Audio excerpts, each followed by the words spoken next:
labanan, trabahong swak na swak.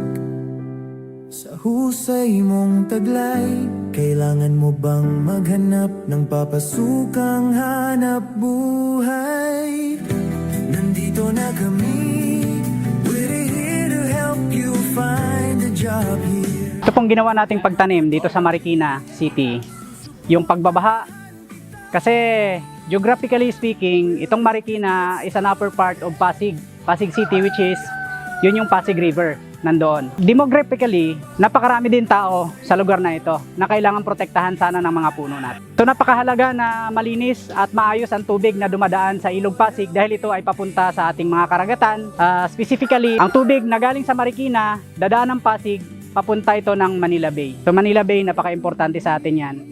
Di ka mabibigo sa amin, kami kakampi mo, susuportahan kita.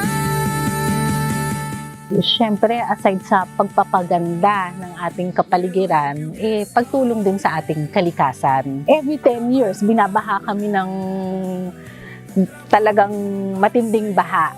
Kaya, iyon ang aking naging advocacy, ang pagtatanim ng puno, pagpapaganda ng kapaligiran, at pagtulong sa ating kalikasan.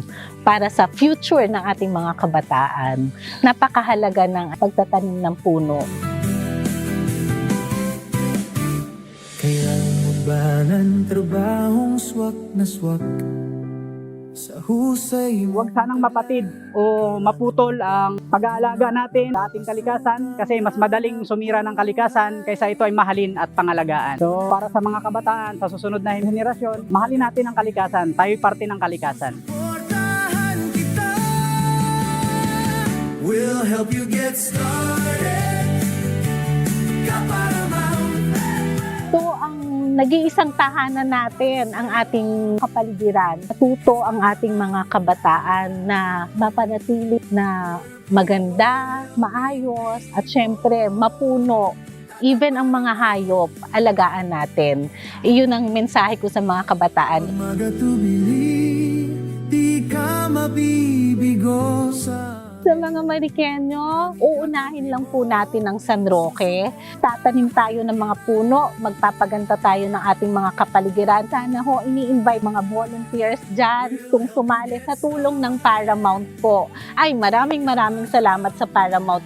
Naging nasa ikatuparan natin itong ating mga vision. Kaya sa ating mga kababayang Marikenyo, subukan po namin kayong puntahan at ikukumbinsihin natin kayo na magtanim po tayo ng mga trabahong tumpak sa'yo.